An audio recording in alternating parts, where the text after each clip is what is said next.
Halo Gen Z, kembali lagi bersama kita Oke Gen Z, podcastnya para manusia dan utamanya Gen Z ya. Ya. Iya ya. Jadi kita bakal ngebahas tentang apa ya, keresahan Gen Z kayaknya, keresahan, mimpi dan juga mungkin ya intinya itu berputar tentang Gen Z lah ya. Oh ya. Iya. Jadi hari ini nih kita kedatangan tamu yang sangat spesial banget nih. Sangat ya? Iya, sangat spesial ya. Banget dari senior sanggar saya sendiri. Ya. Oke, boleh dikenalin nih namanya. Halo, nama saya Haider Amri. Biasa dipanggil, mau panggil CA boleh, mau panggil Amri juga boleh. Tapi Yuna biasanya manggil aku apa? Amri. Kak Amri ya. Boleh Kak Amri, boleh Kak CA nih. Ya. Aku manggilnya kayaknya lebih asik Kak Amri deh ya. Ya, boleh Yuna. Ya. Terserah Yuna. Ya kalau Kak CA jadinya Cak nanti saya bilangnya. Ya. Ini aku ketemu lagi ya, udah lama banget nggak ketemu nih Kak. Ya, aku pengen banget nih kita ngobrol santai di sini ya. Dan kayaknya kita diperhatiin sama ikan dari tadi. Ya, kayaknya ikannya agak marah aku dekat Yuna nih. Ini ngebahas tentang apa ya Kak ya?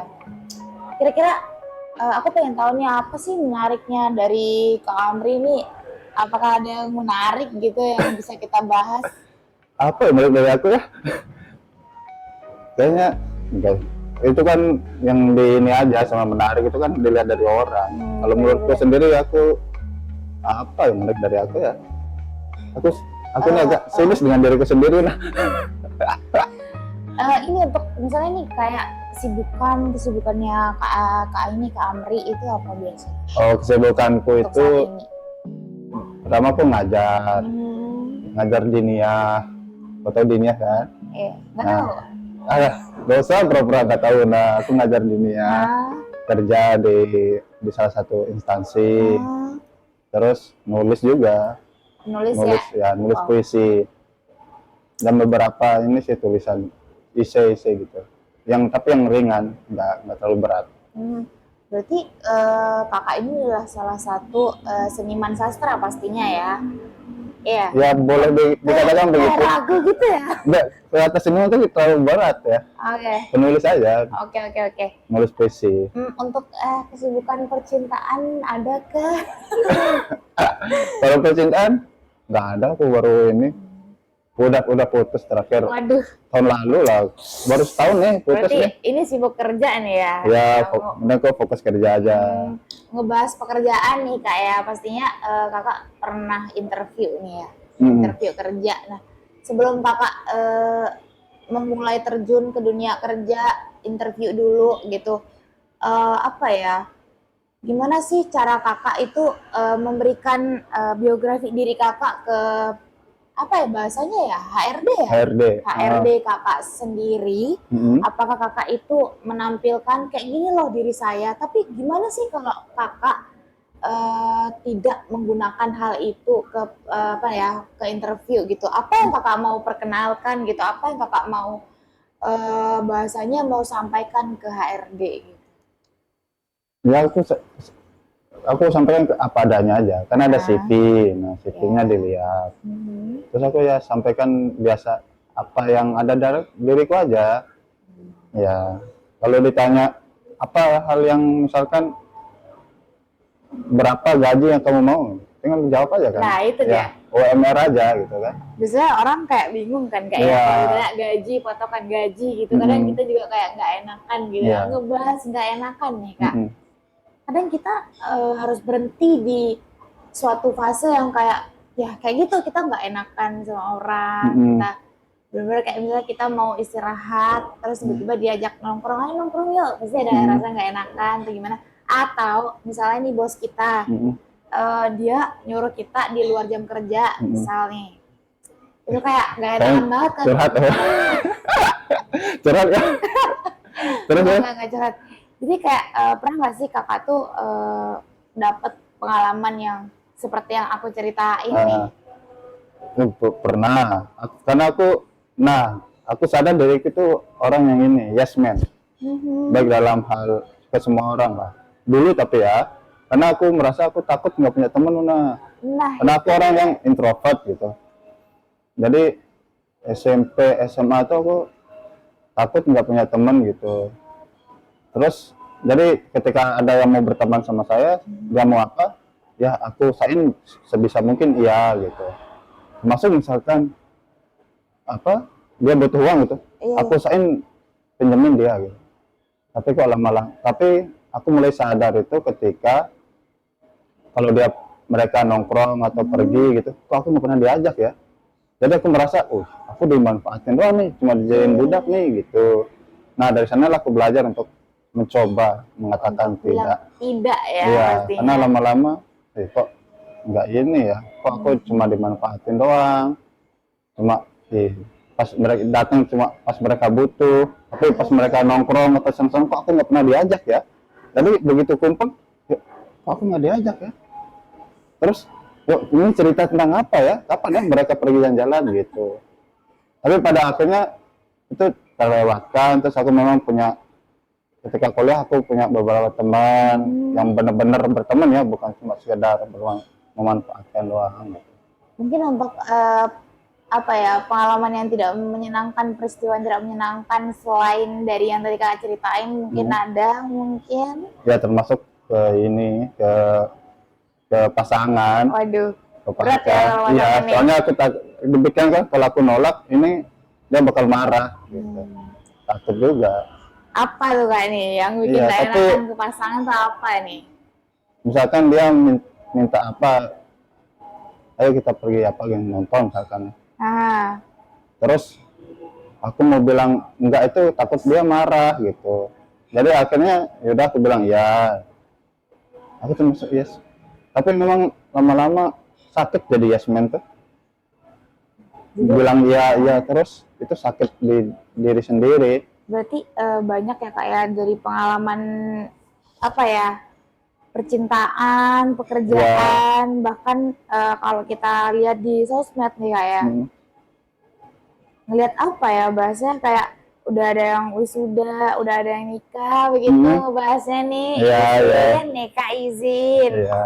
kayak apa ya, karena kalau kita orang tidak enakan tuh tidak bisa mengungkapkan apa yang kita rasakan ya.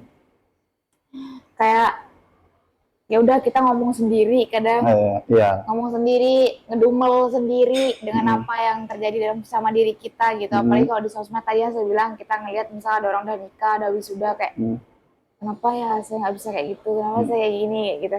Mungkin tuh termasuk orang yang nggak enakan kali ya. Iya bisa, iya. Gak enak, teman-temanku wisuda. Tapi aku wisudanya ini jalur patah hati. Waduh. Jadi aku dulu punya teman baik. Kita janjian gitu mau wisuda bareng. Tiba-tiba dia wisuda duluan. Karena kan dulu kampus itu auditorium, nah di samping itu masih boleh nongkrong kan. Jadi begitu dia ini apa sebelum wisuda? Ini apa sih namanya ya? Sebelum wisuda ya, sudah skripsi. Setelah sedang skripsi. Yudisium. Ya, yudisium. Jadi begitu yudisium dipanggil namanya salah satu. Kok ada nama dia? Kaget. Iya, kaget. Kaget. Katanya mau wisuda bareng. Waduh. Sakit hati banget aku tuh. Itu diungkapkan nggak tuh, Kak? Enggak. Amri? Enggak aku ungkapkan. Kenapa tidak diungkapkan gitu? Keluarkan gitu loh. Karena ya mungkin aku masuk orang introvert ya, jadi aku simpan aja sendiri. Tapi akhirnya tahun depannya aku wisuda gitu. Iya. Sakit tuh kayak dihianati sama teman sendiri.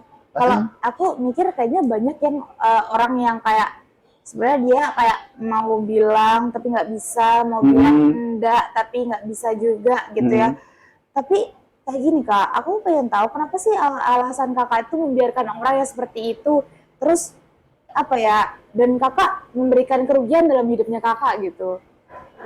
Oh, kerugian apa maksudnya nih? Kayak gini, Kakak tuh nggak mikirin perasaan Kakak sendiri gitu, tapi malah Kakak tuh kayak mikirin perasaan orang lain gitu. Oh iya, betul. Karena aku takut aja.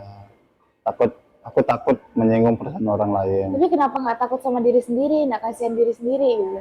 Karena kalau diriku sendiri aku bisa memaafkan diriku sendiri. Maksudku misalkan orang bikin salah atau bikin aku sakit hati, ya udah aku bisa ini, paling aku ntar juga lupa gitu sakit hatinya gitu. Oke. Itu juga bukan sakit hati yang terlalu dalam ya. Tapi dia nggak menyinggung orang tua, nggak menyinggung keluarga aku gitu. Kalau masih aku pribadi, ya udah maafin aja. Atau juga kan sakit hati tuh bikin ini ya, bikin tubuh tuh tambah sakit juga. Bener.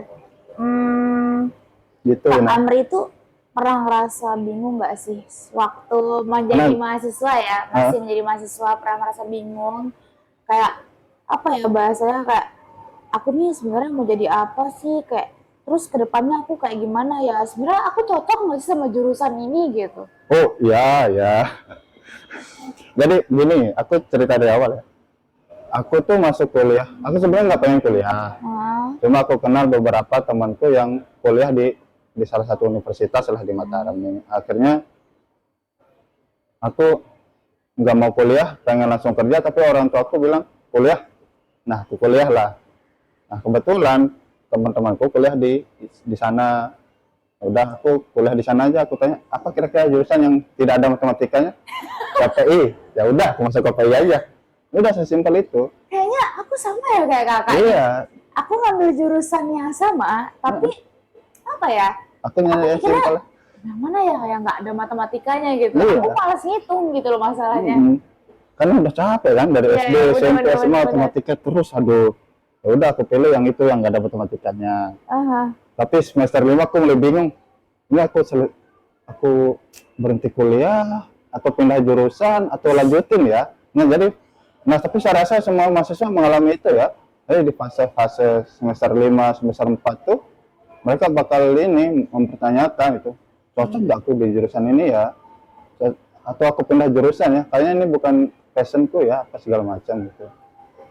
Memang fase-fasenya di sana menurut pengalaman pribadi. Dan beberapa teman-teman memang dari semester 5 itu mulai agak bimbang. Agak bimbang ya. Ya semester 6 udah kayaknya hilang arah ya. Iya, hilang arah. Memang banyak juga temanku yang semester 5 tuh udah berhenti kuliah. Tapi aku memilih melanjutkan kuliah. Iya. Berarti karena udah nanggung nih. Mau masa mundur gitu. Iya. Karena aku juga apa ya, kayak di jurusan kakak ini masih mempelajari tauhid nih. Kenapa om bertuhan? Enggak lah. Di matkulnya kakak itu. Dulu ada sih. Di matkul ada filsafat. Pasti kayak gregetan banget yang ngadepin dosen yang ilmu tauhid ya. Iya, ada. Nah, kita seperti kayak melenceng, disuruh menjawab apa alasanmu, kenapa kamu bisa begini gitu. Yang berkaitan dengan Tuhan gitu. Itu gimana tuh? Masuk nggak enakan nggak? Iya, sebenarnya aku juga bukan orang-orang religius banget ya, tapi kenapa memilih bertuhan, karena saya sadar aja bahwa ada kekuatan besar di luar diriku aja yang mengontrol. Nah, mungkin itu yang disebut Tuhan ya. Karena di Islam pun misalkan dia bilang kan tidak ada Tuhan selain Allah gitu kan. Benar. Sebenarnya kan banyak sekali Tuhan. Cuma Tuhan yang banyak itu kan yang tidak batas disembah ya. Cuma Allah aja yang batas disembah. Allah itu pun kan nama ya. Yang benar itu kan zatnya aja. Cuma biar kita sebagai manusia kenal aja gitu. Tahu Tuhanmu nih namanya Allah. Tapi aku pernah mikir tau kak, setelah belajar itu. Tahu aku pikir apa? Kenapa ya Tuhan tuh masih bisa hidup kayak gini? Padahal kan dia yang ngatur skenario. Aku pernah nanya begitu ke dosenku. Dan itu dia. Terus dosenmu jawab apa? Seru. Terus dosenmu jawab apa dah? Aku lanjutin dulu ya. Kayak aku jelasin ke dosen tuh. Kenapa Pak? Saya bilang gitu. Padahal kan Allah yang ngatur skenario hidup kita. Kalau emang bisa diatur, kenapa harus sulit banget gitu jalannya? Kan kita sama-sama manusia nih. Kenapa kayak ada yang jadi kaya, ada yang jadi miskin gitu? Kenapa nggak serentak kaya gitu? Kenapa nggak ada yang serentak apa ya miskin gitu kalau emang begitu gitu? Karena kayak saya rasa kan, saya ngomong sama dosen, karena kan gini Pak, kita tangan yang gerakin Tuhan, badan semua tubuh yang nyiptain Tuhan gitu. Kenapa kok bisa ada yang miskin, ada yang kaya, ada yang begini gitu? Tapi aku lupa jawabannya. Nah, saya rasa semua orang pernah mengalami itu ya, mempertanyakan eksistensialisme Tuhan ya, gitu. Aku pun bertanyakan gitu, kenapa nggak semua orang jadi baik ya, atau kenapa nggak semua orang bahagia ya, nggak usah ada sedih. Tapi pengalamanku kalau nggak ada sedih, gimana mau merasakan bahagia ya? Karena bahagia itu kan dinamis ya, sedih itu dinamis gitu. Jadi mau merasakan, misal mau pengen kaya ya harus dari ini dulu, merasakan miskin. Gimana mau hitung kekayaan gitu kalau nggak ada yang miskin gitu. Ya seperti kata Una, memang tangan segala macam kan dibikin Tuhan gitu. Kok sepagi ini kita ngobrolin Tuhan ya? Makanya aku bilang sepertinya kita kayak ini jam 2 malam baru kita ngobrol gini Una nih. menentang Tuhan juga lah kita ngebahas tentang Tuhan nih. Nah, tapi gini, masalahnya kalau semua Tuhan kan, terus gimana kehendak kita sebagai manusia? Iya benar-benar. Tapi memang Tuhan memberikan kehendak ke manusia itu, tapi kehendaknya cuma sedikit. Nah, kehendak yang sedikit itulah yang kita akan bertanggung jawabkan nanti gitu. Benar. Karena aku mikirnya gini Kak, kayak ketika kita belajar pasti kita punya rasa banyak penasaran ya. Jadi ketika kita belajar ilmu itu, jadi kayak banyak pertanyaan nih tiba-tiba muncul karena sebelumnya kita mendengarkan dosennya dulu kan ngomong gitu. Oke. Terus wajar lah, Nabi Ibrahim aja kan mempertanyakan ya Tuhan di mana. Kira-kira pernah nggak sih Kakak buat puisi yang sama dengan yang kita bahas ini? Oh, secara spesifik nggak pernah. Tapi kemarin puisiku itu tentang ini sih, tentang Musa. Karena Musa itu nabi yang sangat manusiawi ya. Ya bayangkan Musa itu pukul orang meninggal, orang manusiawi apa dia itu. Sampai bingung, kok orang ini mati ya aku pukul ya. Ya kaget pukul orang bisa mati, bisa meninggal. Jadi gimana sih prosesnya Kakak selama buat puisi? Adakah kayak tantangan gitu atau mungkin Kakak tuh punya strategi tersendiri gimana supaya puisi Kakak itu bisa banyak diminati orang atau terlihat berbeda dari yang lain begitu? Ya karena aku membahas puisi tentang Musa ya, yang terakhir itu karena Musa kan udah banyak ceritanya nih di Alkitab, di kitab-kitab baik Perjanjian Lama, Perjanjian Baru, terus di sejarah-sejarah kenabian, di Al-Quran sendiri. Jadi aku harus mengubahnya gitu, gimana biar dia seperti segar lah gitu.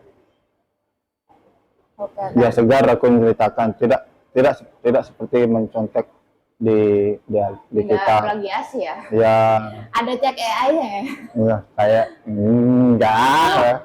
Kalau kita nyiptain kayak Tuhan ya. Ya seniman itu bagian menciptakan. Iya, menciptakan. Iya. Sains itu kan bagian menemukan aja sains. Berarti maha ya? Enggak sih. Enggak juga. Janganlah.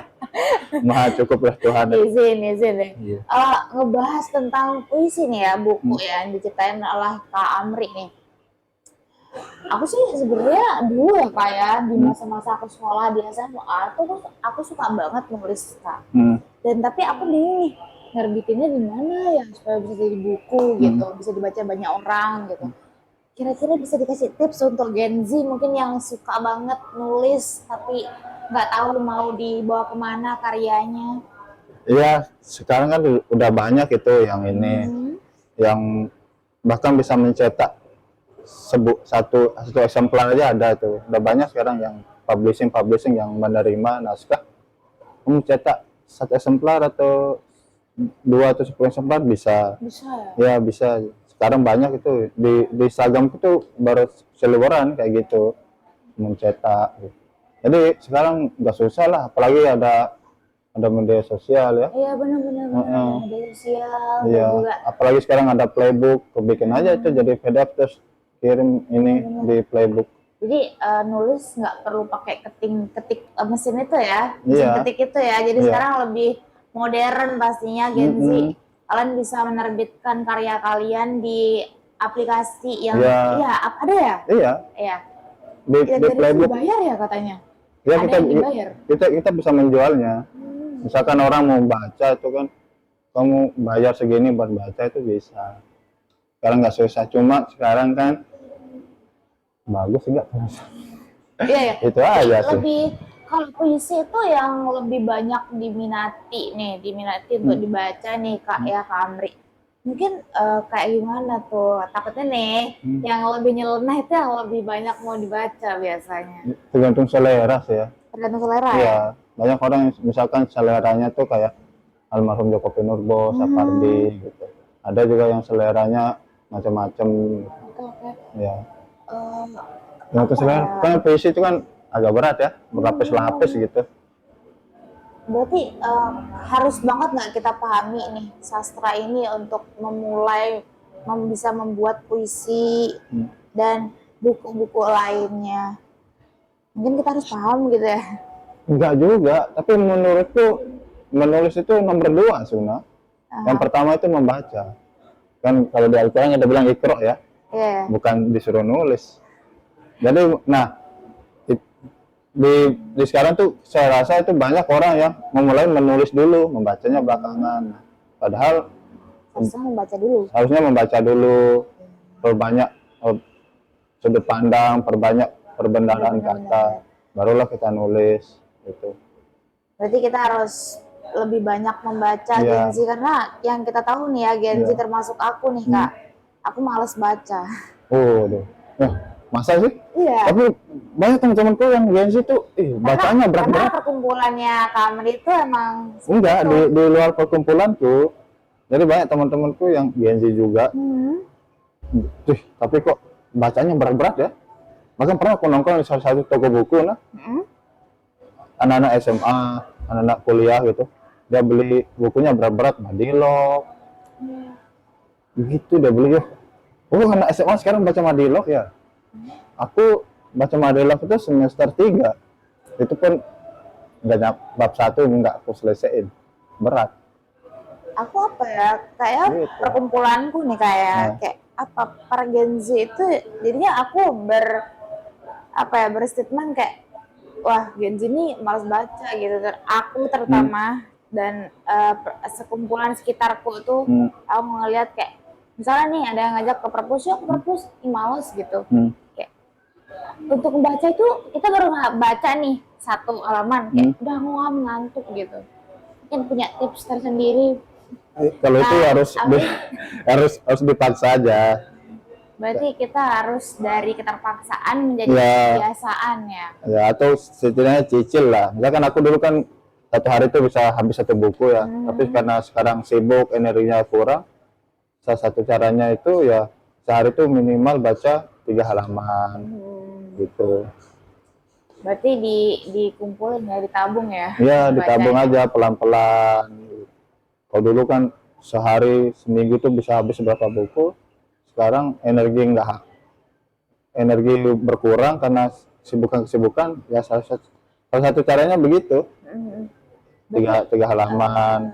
Ini juga nggak sih Kak cara asik orang membuat puisi itu juga bisa terbawa oleh perasaan dan suasana, misalnya lagi galau langsung kita cari nih buat nulis atau buat ngetik apa begitu Kakak Amri tersendiri. Iya, gitu. Aku juga beberapa puisiku ini ada yang gitu. Ada yang ada yang misalnya lagi patah hati misalkan, ya ada yang kutulis gitu. Berarti, tapi itu kan misalkan aku tulis tapi nanti diedit lagi ketika suasana itu sudah mereda gitu. Berarti Kakak terinspirasi dari mantan juga ya? Ada beberapa. Jadi tapi aku memberikan jarak ke puisiku itu. Karena susahnya itu adalah bukan hanya jadi penulis tapi membaca karya sendiri. Di sana susahnya. Makanya harus memberikan jarak. Jadi begitu selesai misalkan nulis puisi gitu, ya aku diamin aja gitu. Diamin mungkin seminggu baru aku buka lagi. Setelah suasana moodku baik, lagi nggak sakit hati gitu. Barulah di sana aku edit gitu. Sesuai dengan logikanya gitu. Nah kan kalau ketika sakit hati nulis itu kayak semua tuh pengen dikeluarin ya gitu. Iya benar. Nah, bagian ngedit itulah nanti intinya tuh di bagian ngedit tuh untuk memisahkan mana yang oke, kalimatnya dimasukin, mana yang enggak. nggak hanya itu sih Kak, orang musik, aku termasuk musisi ya, Iya. aku juga sama seperti itu. Jadi ketika kita punya apa ya perasaan sedih, itu kita lebih ide kita buat nulis Iya. kesedihan itu lebih Lebih apa oke. ya, lebih bisa, lebih keluar. dapat gitu. Iya. Kalau kita senang malah dapat juga senangnya gitu. Ya, mungkin Tapi kalau sana kan kita kadang-kadang nggak tahu sih ya. Kalau aku kalau sana tuh kurang produktif ya. oh gitu ya. Iya. Iya. Karena mau bahas apa nih? Karena udah nggak ada kegelisahan. Kadang kalau cowok ngudut nggak sih? Ngudut. Kalau misalnya dia dapat inspirasi yang lebih luas lagi gitu, ide yang lebih luas lagi itu dengan ngerokok, bener gak sih? Ada beberapa benernya juga. Ngerokok, ngopi, menghayal di belakang rumah ngapain. Kenapa tuh kok bisa lebih dapat idenya gitu? Aku masih penasaran ya sama statementnya laki-laki. Katanya kalau dia ngerokok tuh sambil dia mikir ide, dia cepet dapat. Iya karena lebih tenang aja ngerokok kan. Karena nikotin itu ya? Iya, asap itu kan ngeluarin masalah semua tuh. Masalah yang semrawut. Iya. Menurutku sebegitu ya, nggak tahu aku ya kalau yang lain. Gitu. Iya ya. Selain dari puisi nih Kak, kira-kira ada nggak ciptaan Kakak nih? Selain puisi ya, ada nggak? Karena yang saya tahu nih ya, Kakak di sebelah saya ini adalah senior saya di Sanggar gitu. Tidak mungkin tidak menciptakan hal-hal baru selain puisi. Apa, selain puisi sih tapi ringan, bukan isi yang berat, isi pop gitu. Kalau untuk lukisan enggak ya, enggak ada keminatan ya. Minat tapi kayaknya disembunyikan ini. Enggak cocok kalau nulis ini. Apa ngelukis enggak. Aku bagian lain aja, bagian nulis aja. Oke. Ya. Aku kemarin nulis isi tapi pop lah kayak ini. Kalau pengen lihat mungkin ada di Mojok. Setelah dari tantangan tadi yang kita kita bahas ya kayak dan strategis Kakak tersendiri untuk menjadi seorang seniman sastra. Ini boleh diminum nggak? Astaga. Ya Allah. Oke, kita minum dulu guys. Sorry Genzi, terlalu asik sepertinya nih. Saya udah kepotong nih. Ya mungkin apa ya? Menurut aku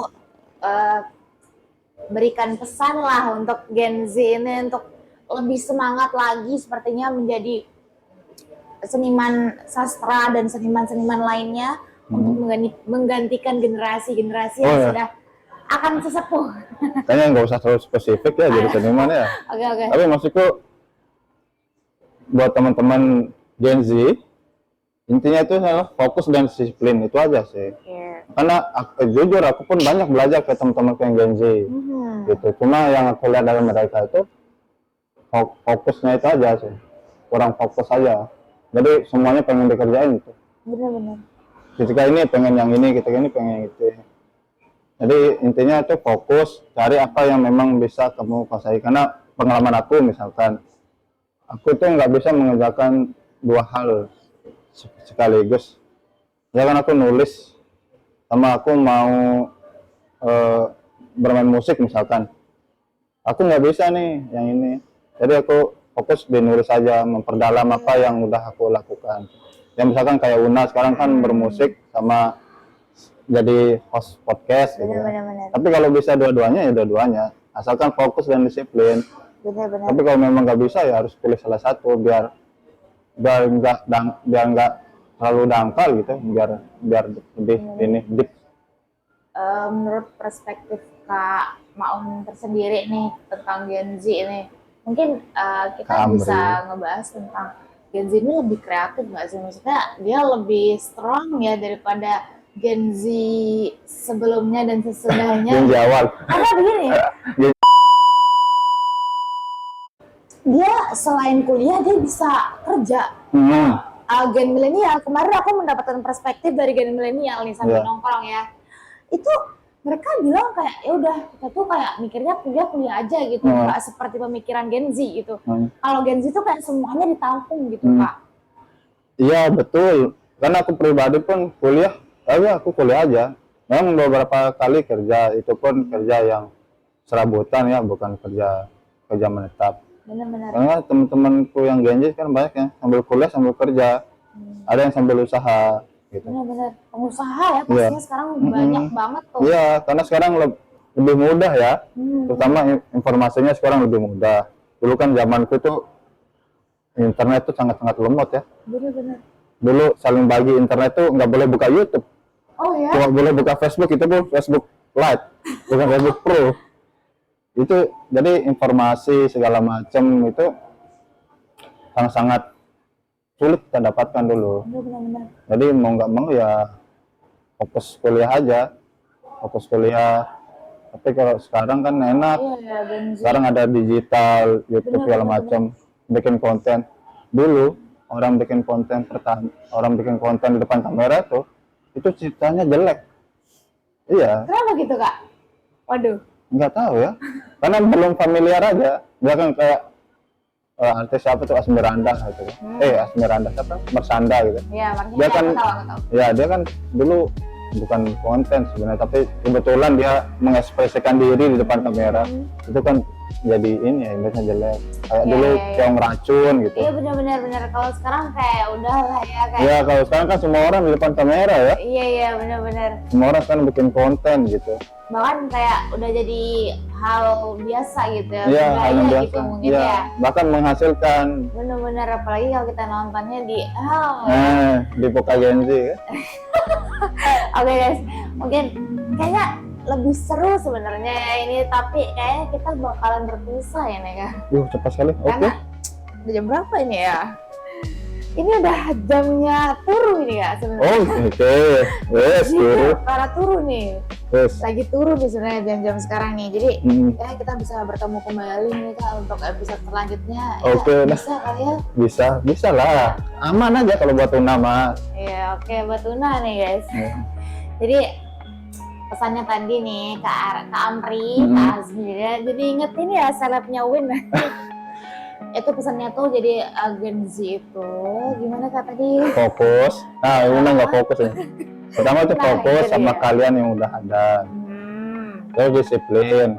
Kalau memang belum punya atau masih mencari, ya mulailah untuk melangkah.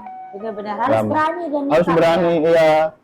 Karena zaman mudah bukan apa-apa kan serba mudah sekarang. Iya, tapi sekarang ekonomi melemah nih. Betul. Satu dolar 18.000 nih, dolar banyak nih. Ya deh. Oke, teman-teman Gen Z, kayaknya kita bakalan berpisah dulu untuk episode ini dan tonton terus, saksikan terus, tunggu terus kita di episode-episode selanjutnya. Goodbye, see you.